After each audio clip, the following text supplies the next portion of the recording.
You ask most people what their number one fear is. What do you think it is? Most people's number one fear is public humiliation. Welcome to Pegasus versus the World, where we take on challenges, comedy, trending topics, and some travel. City boy, city boy. All right, this one is titled Mel Gibson Just Shatters Woke Culture and Hollywood is Furious. So I believe this is on Wokebusters channel. I think this is one of their big videos. They kind of been dropping some heat rock. Yeah, this one's popping on their channel. Almost 3 million views. So you can check out Wokebusters if you haven't heard of them before. They're kind of a small channel, actually, only like 16,000 subs. But they have a lot of videos that have got, well, a handful of videos that got 1 million plus views. But the homie who does this edits the videos together well. So I want to check it out. I haven't seen this before. Now, like, I'm a fan of Lethal Weapon, 1, 2, 3. Like, Lethal Weapon is epic, right? But Mel Gibson is a madman at times. Can we just keep it a buck before we get into this? Mel Gibson is a madman. The craziest thing I've seen of him, I mean, I've seen some wild takes, but then I've seen some real stuff too. Like, I think his conversation with Joe Rogan about stem cells was one of the first, like, because that's how we heard about Panama. If y'all not familiar with the story, my daughter had arthritis, took her to Panama, got stem cells. And again, keyword, she had arthritis. We'll leave it there because YouTube is interesting when you start talking about stuff like that. But anyway, what was it? I don't know. It was like on TMZ or whatever, but he was in a like domestic dispute with his girl or his wife. And and y'all let me know if I missed this, if I heard it incorrectly, if it was fake news, if it was AI, but he was like, telling his girl wanted to like go out, and he was like saying, I hope you get R-worded, and that word rhymes with grape. I hope you get R-worded by a pack of N-words with the hard ER.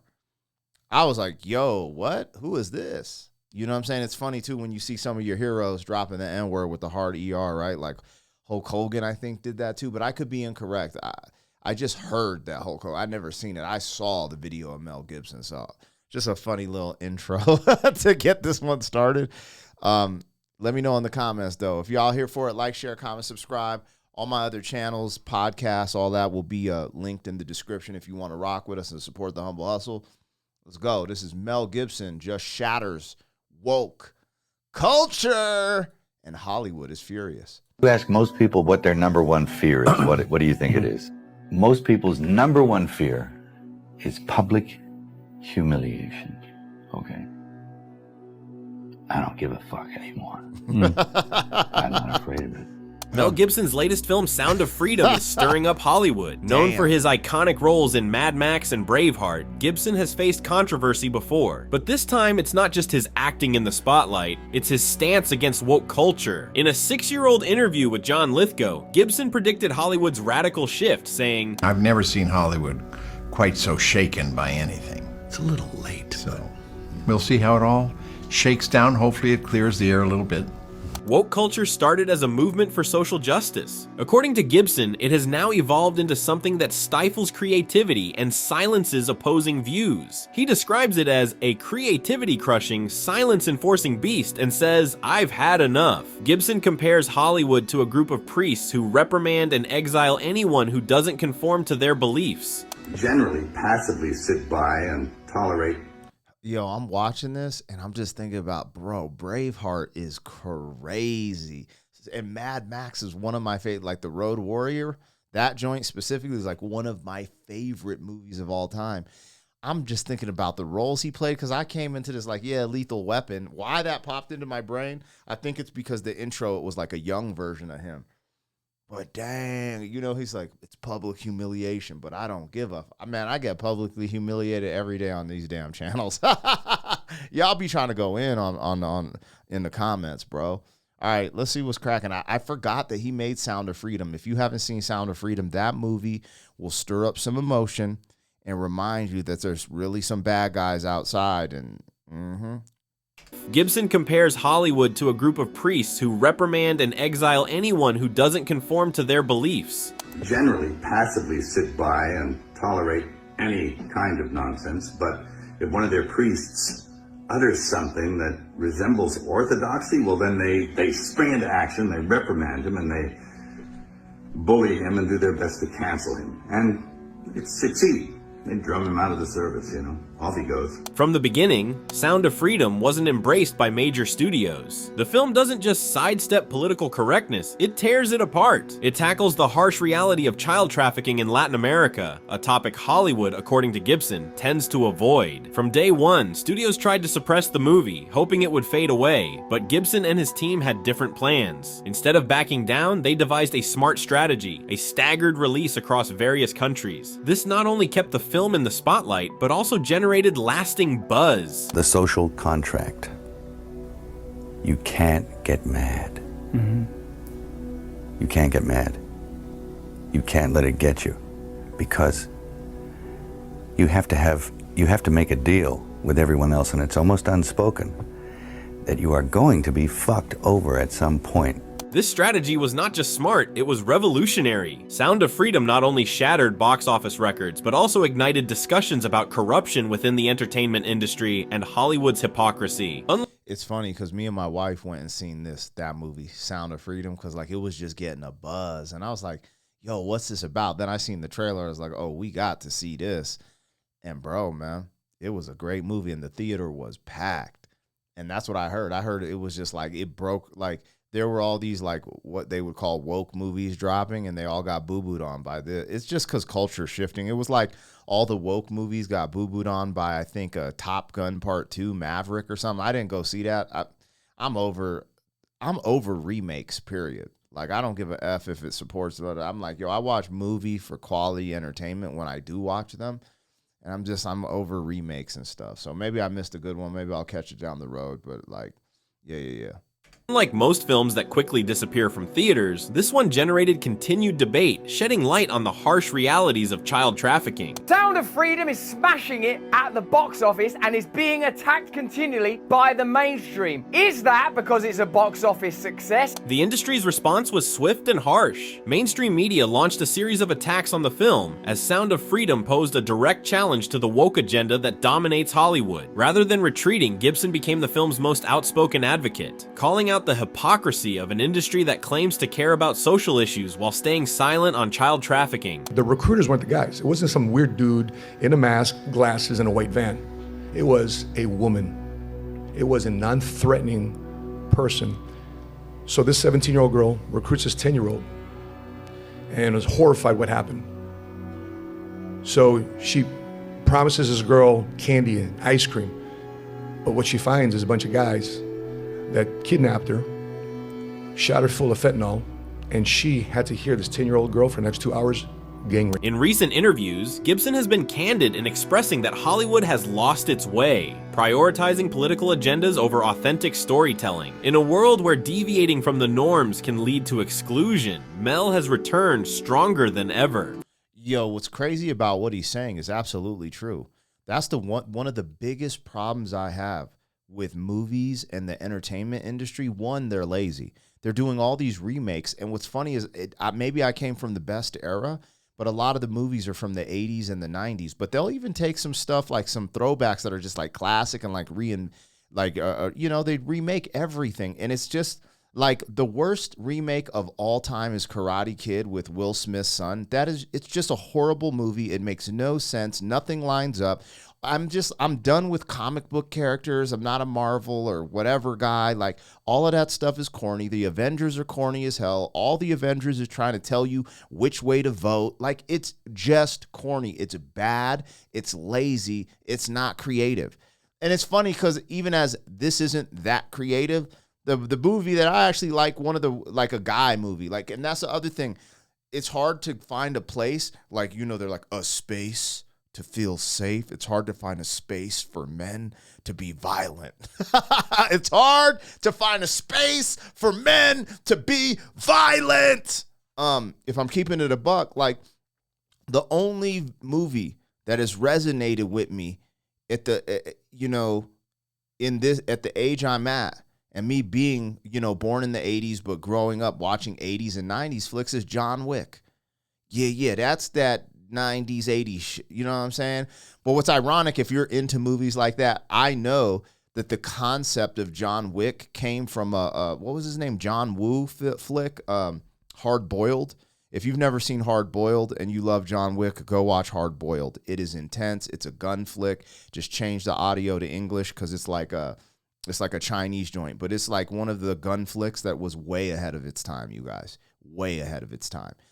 So long story short, all I'm saying is like he's not lying, and I didn't really know this would stem from, the social justice thing, which I can see that playing a role, right? I can see that playing a role. I just saw a clip of the new Captain America, who's a brother, and I was like, oh, and he's literally sitting down.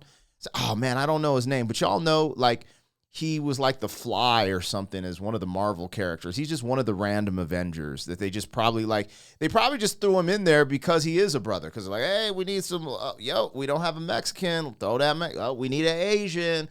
You know what I'm saying? Like, it's just like, cool, like, whatever. I don't really care about that because, like, when I saw the right wing go overboard about the Black Little Mermaid, that's where I had to draw the line. So, like, I don't know if I'm a centrist, a moderate. Like, I'm traditionalist, so people will think I'm right-leaning. I'm just traditional.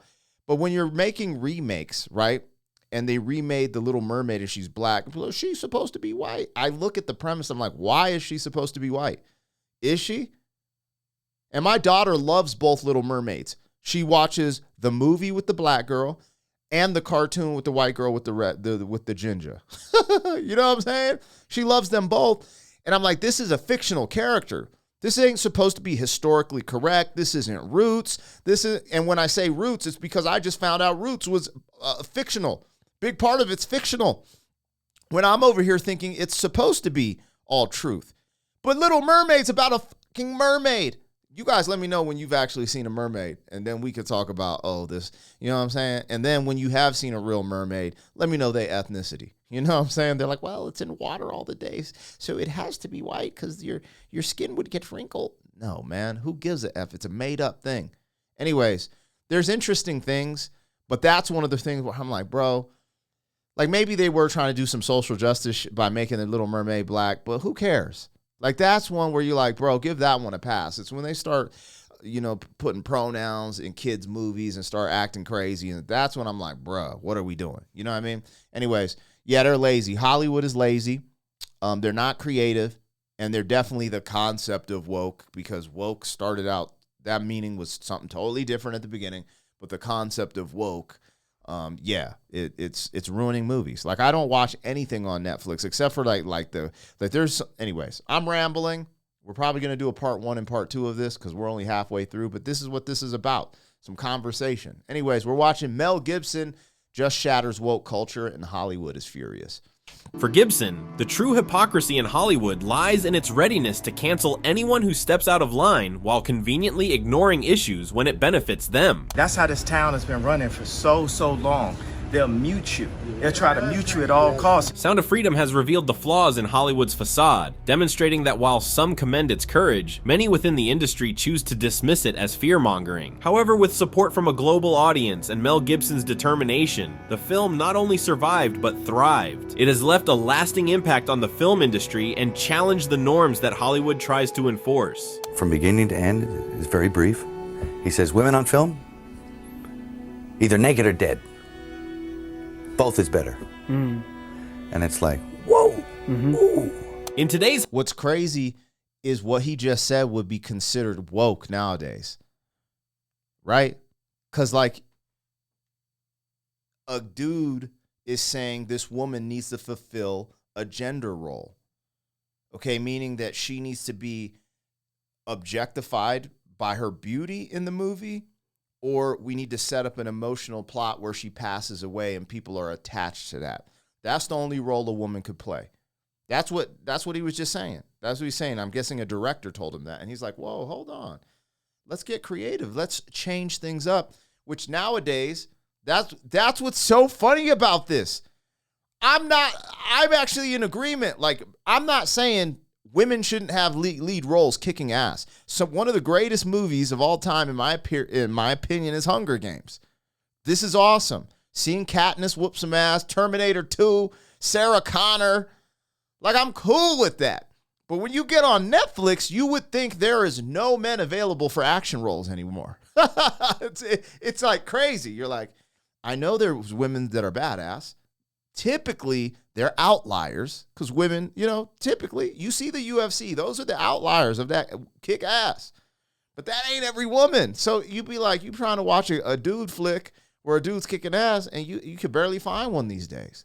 Anyways, he ain't wrong, but that's funny because it would almost show that he actually has some type of balance because he's actually arguing like, nah, you're like, from what I got from that clip, he was like, you're tripping. Like, women can play more roles than just this. And then that's the same psyop of like black people or brothers playing roles of the gang member, thug, violent criminal all the time. You know what I'm saying? Like, it's interesting. And I know stereotypes exist in real life and people live into those. So sometimes filling those in the movies, that's fine. That's not what I'm saying. It's just like every role being that is wild. That's why I miss the creativity. And sometimes we see sparkles of creativity in the entertainment industry. But anyway. He says, women on film, either naked or dead. Both is better. And it's like, whoa. Ooh. Bro, anyways, this is a good one. The last one I was just kind of reacting to. This is creating dialogue and a conversation, and I'd love for you guys to go back and forth with me in the comments. So let me know what you think about this. This is going to be part 1 because we're 16 minutes in, so we're getting close to a 20-minute video, and we only looked at half of this. So I'm going to look at the other half in part 2. If you want to come join me, let's go. And I just want to remind you, because some people get critical, or I don't know if you get annoyed when I do this, but this is good for the channel, So like, you got to think, I take a lot of time away from my family, and when I do stuff like this separated, right? So I put out a 20-minute video, or like I break this up into sections. Now I have 2 pieces of content. And I didn't do this purposely. I'm just saying now I have 2 pieces of content that can generate revenue through monetization, and YouTube has become my job this year, you guys. I had a really good year last year, and so like now I'm all in. This is why you see so much content. But yeah, man, I don't do this because I'm greedy or like I didn't plan this, but also I just want to let you go because sometimes people complain about things I do, and some are valid. Some are valid. I did a reaction to Instagram, and I guess the video was too small. People couldn't really see it, and they were complaining. I'm like, okay, I'm one of those people that I'll take a look in the mirror, take accountability, be like, all right, let me switch that up. But anyways, let me know what you got. Let me know what I got. Like, share, comment, and subscribe. And I'll see you on part 2 if you rocking with your boy. City boy, city boy.